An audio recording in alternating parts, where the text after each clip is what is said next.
Star, the entire social studies team, Mr. Hunter, my apologies, our social studies department chair, for even creating this opportunity for you. We are always fortunate when we can have community members, but especially leaders of our community to come out and just share with you what it takes to really run a governmental agency.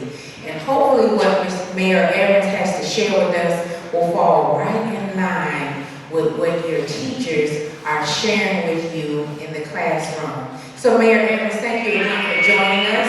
We would like to extend the olive branch to you and share with you a small gift of love and appreciation for coming out to be with us. If you don't mind, we're going to share with you what it is.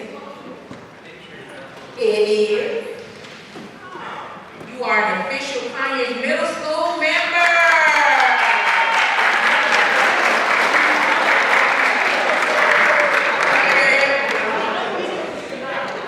We want you to feel comfortable to come out and share with us and just hang out with us anytime and wear your lovely Conyers Middle School shirt. And so I'm going to turn the mic over to you and thank you again, sir, for being with us. Feel free to take a stand.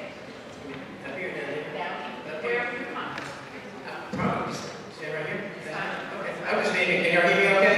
Well, thank y'all for having me here today. I always enjoy coming and speaking to students much more than adults, so I'm happy to be here. What I want to do is kind of share a little bit of my history, my personal history, talk a little bit about how the city government works, and then I should leave plenty of opportunity for questions at the end. But I'm Vince Evans. I grew up in Covington. I'm 68 years old. Graduated from Newton County High School. Matter of fact, my very first varsity football game was when Newton County played Rockdale County. Y'all won. I remember that was a long time ago.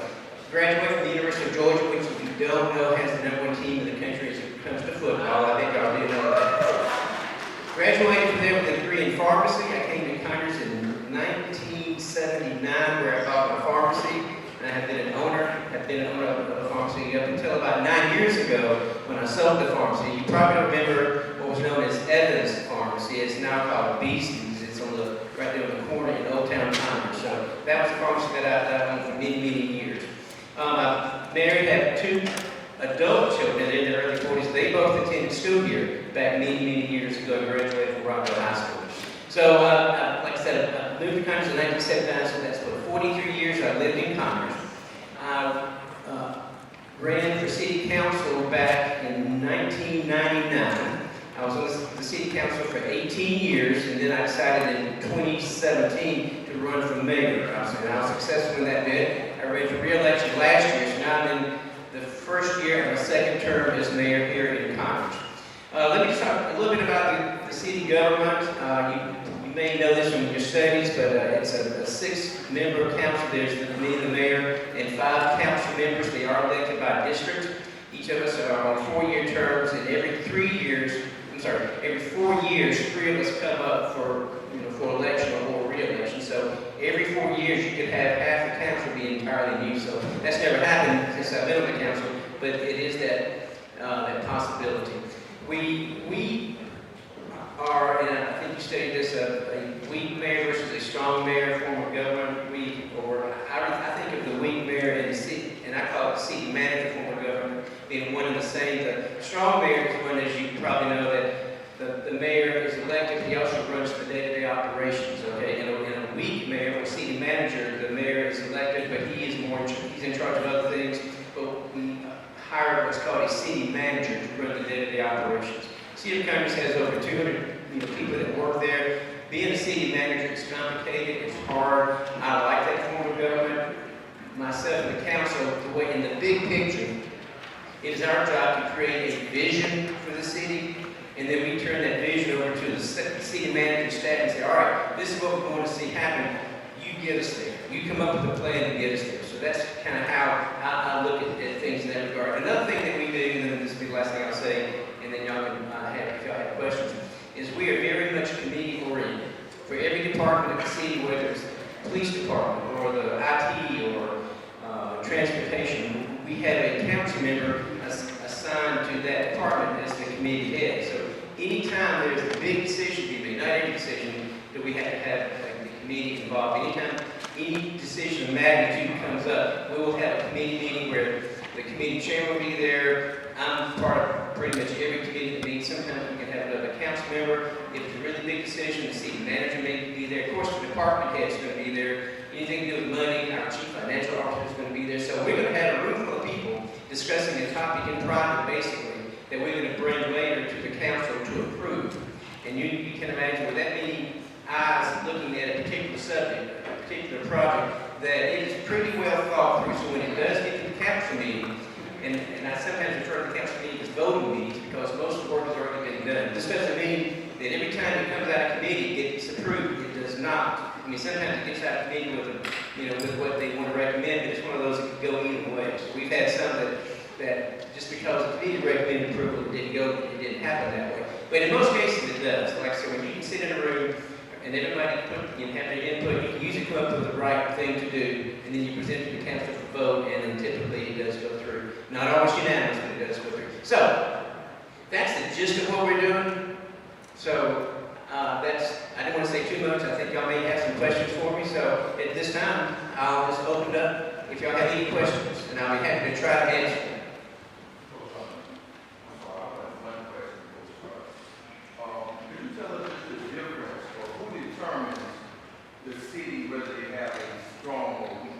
It is done by the charter.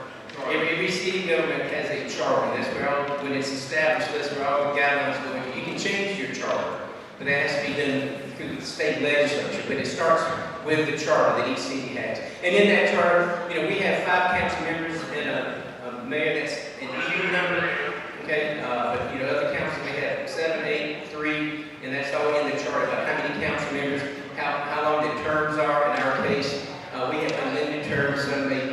Some governments may have term limits. All those kind of things, the boundaries of the city, all those kind of things go into the charter. So that's where it all starts. All right, and Mr. Hunter, and what we did was we had a couple of questions that the students are going to ask you, but I'm going to start off. I think you already get this, but just again, what specifically does the mayor of Conyers do? And again, how long have you been in your mayoral position?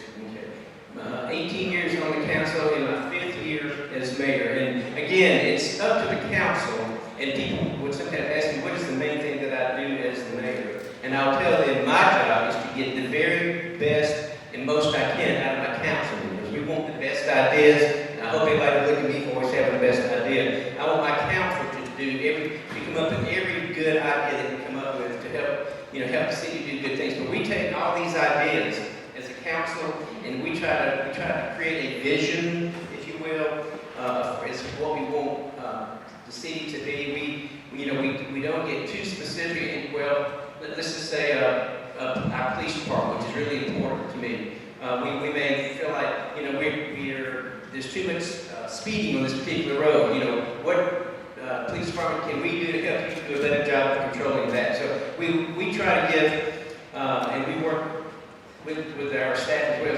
It's not always us telling them what we think, where we need to go. Sometimes they'll come to us and they'll say, we think the city needs to do a better job doing this. And we'll go, you're right, why didn't we think of that? What is it you need? What resources? Do you need more money? Do you need more personnel in your department to do these things? But basically, it is a lot of balance between how the elected side works and what we want to see for the city of Conyers.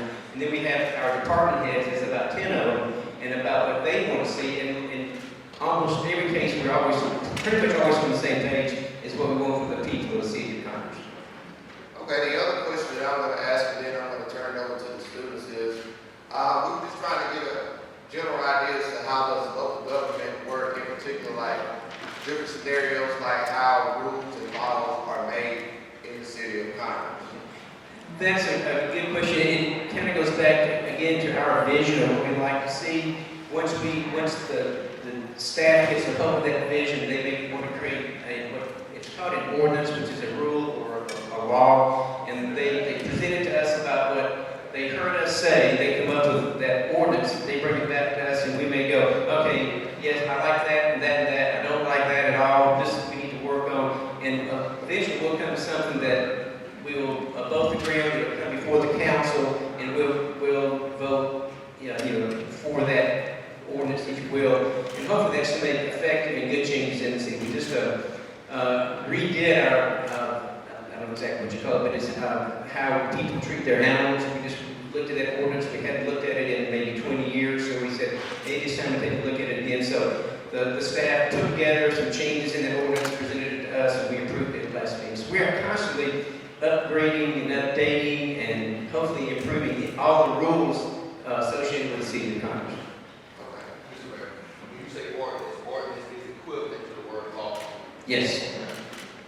Ordinance, law.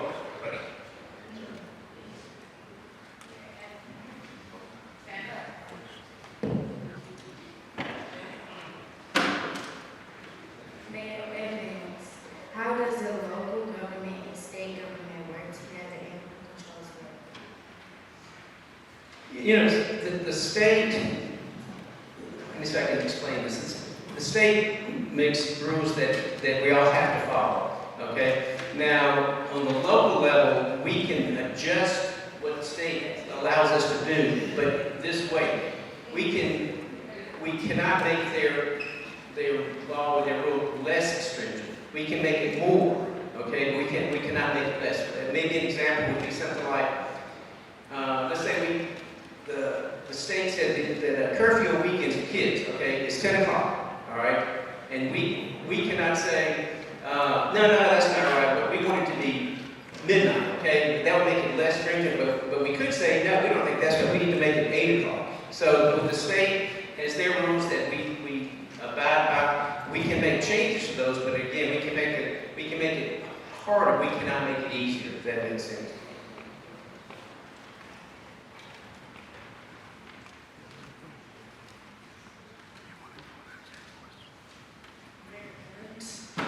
Is there a budget for the city of Conyers? And if so, what is it? There absolutely is a budget, and we pass that budget once a year, but we work on that budget the entire year. The budget in the city of Conyers is a little over $20 million.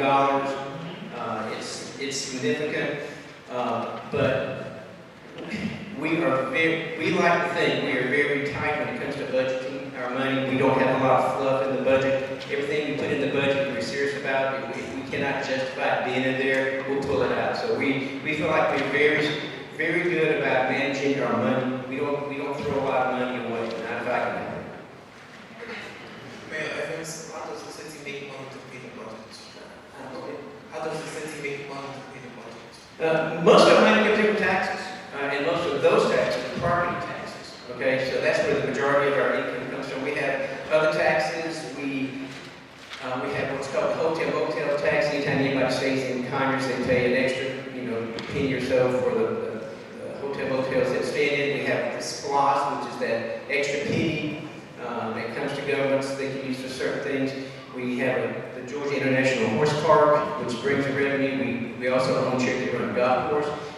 All the times we write tickets to people, that money comes in. So that's the other thing. Most of the money comes from taxes. Mayor Evans, how are decisions made in our local government when people have different opinions on how to do things? Ask me that again. How are decisions made in our local government when people have different opinions on how to do things? Ooh. Well, that's a very good question, because I like to think we on the council all get along, respect each other, but we don't always agree. So what my job is, and when the council itself is trying to make a decision about what to do, I want to be sure that every council member has his time to make sure the rest of the council knows how he or she feels. All right, then if that does occur and they feel like they have had a chance to make their point, once we take the vote, if they won or if they lost, it should not matter, because they have a chance to get their point made to the rest of the council. When we have the meetings and we have these ordinances that maybe come up for us to be voted on, a lot of times the public will have a chance to weigh in on that decision as well. And again, it's the same situation. I want to be sure that anybody who wishes to, those who are in favor of what we're trying to do, those who are opposed to what we're trying to do, that at least they have the ability to make their points known to the city council to hear. Mayor Evans, what is the city council and what are the duties of the city council? council and what are the duties of the city council? What is the city council? All right, yeah, city council, as I said before, the city council made up of 6 people, myself, and then 5 city council members.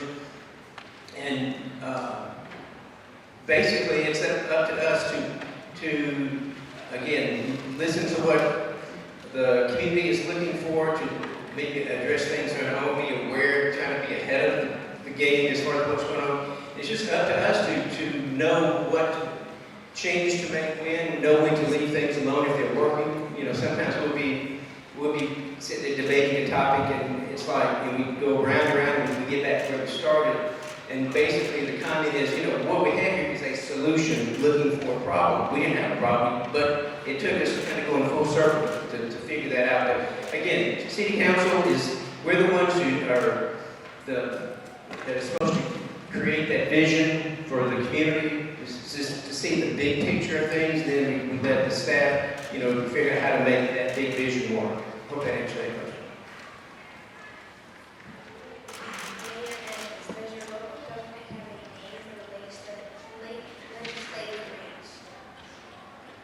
Does it have a name for it? Basically, we are the legislative branch. I mean, that we don't have an executive, we don't have a judicial branch. Technically, you might say, well, I'm the mayor, that should be the executive branch. But however, as I reminded the mayor before me, that in our situation, the mayor's vote counts no more and no less than any other of the council members' votes. So I know that when I go to vote, my vote's just my vote. And then I also do not have the veto power. And again, this goes back to the charter. That we know what's in somebody's charter. It could be that, you know, some charters say, well, the mayor can veto whatever the council decides. But I don't have that power. So ours is strictly majority rule. And then, like I said, 6 people involved. That I wouldn't tell you this. I don't know if this question might come up later, but in my 23 years. I think with 6 people, we might have had a tie vote at one point in time. We've never had a tie vote. You know, we've had some 42 votes, but we've never had a tie vote. But we had a tie vote for the first time about 2 months ago. And there's nothing we can do. There's nothing that, well, what do we do when there's a tie vote? Well, a tie vote means nothing happens. That whatever we were trying to pass did not pass. It isn't that I can go, well, the mayor gets an extra vote. No, that's not in our charter. Or whatever side the mayor was on, that side wins. No, that's not in our charter. A tie vote is a tie vote. So that was what happened in that particular case. Your what influenced you to run for mayor? What Influenced you to run for mayor? You know, I get asked that question. I have to be honest with you because, like I said, I had served in the council 18 years before I ran for mayor. A couple of the people that were choosing to run for mayor at the time. And I truly in my heart felt that I was the best person to be mayor. And I wasn't about to stay on the sidelines and not run for mayor when I thought, well, there's nobody else running that I thought would do a better job than myself. And that's a very egotistical thing to say as far as, what I thought about myself. But I felt like that I had really done my homework by serving on the council. I have lived in Conyers now 43 years, so I felt like that I truly do what's best for the city of Conyers and the people that live there, not for myself. So that's why I chose to run. I thought I was the best one out there. But don't tell anybody I said that, but that's what I felt.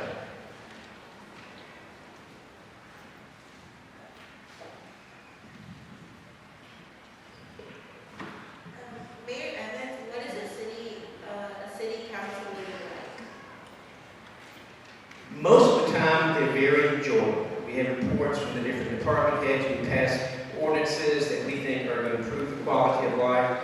Every now and then, we've had one recently, a couple of them recently, that they are not much fun. I'll give you an example. We had something called a rezoning. Okay, that's, if you hear it in government, rezoning is when you made a decision about what you were going to allow on the property.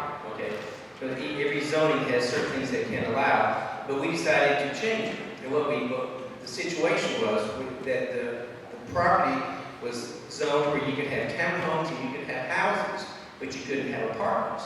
And this development came in and they wanted to build some residential apartments. And we looked at it, we studied it, we thought, we think that'll fit. You know, an apartment's not much different than townhomes anyway. We thought it was in a location that would be good. So we decided we wanted to approve that. Well, in the room, there were about 100 people. 90 of those thought we had lost our minds as we were about to approve an apartment complex. So that was not fun. And not they all, but they have the time where they can express their opinion about what we're about to do. So that was a meeting that I remember quite well. When you've got a room full of people that really think you're about to do the wrong thing, then it is not fun, and you don't you listen to what they have to say, but you make a decision based upon what in my mind was the right thing to do. So I don't say you don't let them influence you, you listen to them, but in your heart of hearts, you have to do the right thing in the long run. Mayor, what are some of the biggest decisions you made or something out of the ordinary you have seen? Mayor Evans, what are some of the biggest decisions you made or something out of the ordinary you have seen? I tell you, one of the biggest and hardest is when the pandemic hit. Okay, so when the governor this is back in March of 2020, and the governor was trying to decide when he wanted to shelter in place and shut down the amusement parks and bowling alleys and movie theaters and all those kind of things, and we were waiting for the governor to say, all right, what are we going to do? And it was like sitting around the room and that particular Monday, Tuesday, and he did not. We were thinking, are you not watching the same news I'm watching? Because we think it's time. And so we went ahead. You remember I said earlier, we can be less restrictive than the state, but we can be more restrictive than the state. Okay, you remember I said that earlier? Well, we sat around, and also we got a call from the CEO at Piedmont Rockville Hospital, and he was, of course, that's where all the COVID cases were going, and he was going, what are you guys waiting on? He said, they're killing me here. Y'all got to act. And so based on that, and our thoughts, we decided to act ahead of the governor and start the shutdown process. And that was a big deal because we didn't have the playbook to go to that says what you do in a pandemic. We didn't have one that says, oh, go to page 11. Oh, yeah, this is what you do. There was no playbook for the pandemic. We had to do that on our own, and that was a tough decision. But we did make that decision to go ahead and act ahead of the governor. The next week, then the governor enacted the same thing that we had just enacted. Now, it was not a pretty sight telling businesses that you cannot open. Okay, we had to do that basically a weekend. We had to decide who could be open, who had to close. It was tough on our staff to do that. But looking back, did we save lives? Maybe, I don't know. But we did. I think. Well, looking back, I know we did the right thing by shutting things down when we did. But that was probably the biggest decision that has been made under my watch of the city, and it was truly a big one. Mayor Evans, you were appointed the chief of police, and what role does the mayor play in Conyers Police Department? I heard the last part. And what role does the mayor play in Conyers Police Department? In the police department, to be sure I have an excellent police chief. That is the main thing that I do, and we have one that just retired after about 10 years. And I will tell you this, from the law enforcement, that is always my #1 priority. And about 11 years ago, crime, and when I talk about the big crime, robbery, murder, those kind of crimes, we were trending up, and we said, we got this is before I was mayor. I'm not trying to take credit for all Ian. As I said, that was what was going on then. We said, we got to put a stop to this. And so we hired a new police chief. We raised our level of certification in policing. There's a state certification there, which are about 100 standards that you have to comply with. We went to one called CALEA, C-A-L-E-A. It stands for Commission for the Accreditation of Law Enforcement Agencies. That has over 400 of those certification levels. We truly created a better police department. And in the past 10 years, our crime rate has gone down from the year before, the last 4 years in a row, 5 out of the previous 6 and 8 out of the last 10. And that really goes back primarily to the police chief, because he's got, I think, 80 police officers that he's in charge of, but also to the city and council, the fact that, if they needed whatever they needed, we will make it happen. I mean, if they needed more officers, okay. They need to hire tank, okay. We needed more equipment. far as, we were gonna do whatever it took to make sure that we got control of what's going on here. And I say this all the time. If people don't feel safe here, it doesn't matter what else you do. You can do everything else perfectly, but if people don't feel safe, it doesn't matter. So from the policing standpoint, that is my priority number one. You ask any mayor, any commission chairman, they'll tell you the same thing. It's not just me. You know, public safety, policing, people have got to feel safe if they want to enjoy life.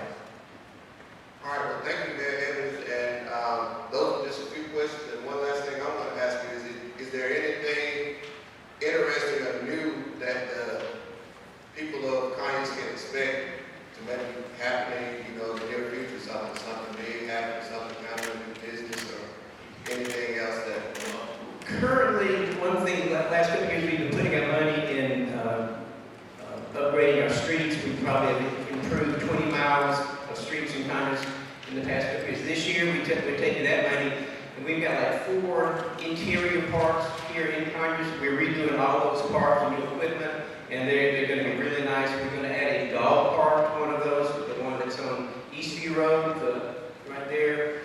We're looking at working with the county and adding a skateboard park. So those are the things that we're kind of putting our money in this year. And I mentioned the SPLOST earlier. This is money that goes into the parks. It is not coming from our regular budget. It comes from a separate fund that is paid an extra penny that you pay on your sales tax when you buy things. So those are the things, I guess, we're working on this year. We put on half a dozen festivals and parades a year. We just had our fall festival. That was a big success. We're going to have our Friday night Christmas party with food trucks, and then we're going to have our annual Christmas parade coming up in early December. We'll continue to do that. So those are, I guess, some of the fun things. Now, all the things that you don't see going on, they'll still go on. Those are kind of some of the things that you'll see going on around. all right, well, You might be interested. We got just one question from the student. Can you answer, please? Go ahead. Monetary law, is the mayor position make money? I think I heard that question. Years ago, the city, again, working their charter, they wanted to be sure that nobody ran for office for the money. Okay, they didn't want anybody to run for the position of city council or mayor as a way, basically, to be a job. So the city chose to keep the money we get paid very, very low. So we run for office for the right reasons. Okay, so we do not. I'd be embarrassed at how little we make, but that's not why we do what we do.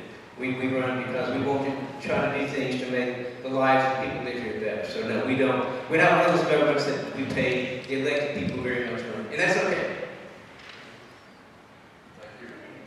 All right, well, we thank you so much for giving up your time and taking time out to be here.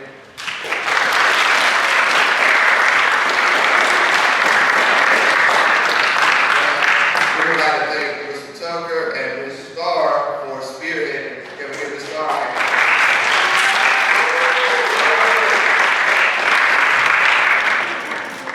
Again, thank you, Mr. Mayor Evans.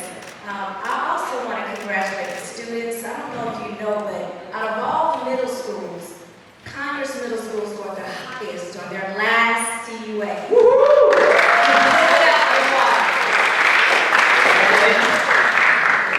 And so as a result, we have our wonderful mayor here. So thank you again. Thank you, students, for your attention and your respect. And go and have a wonderful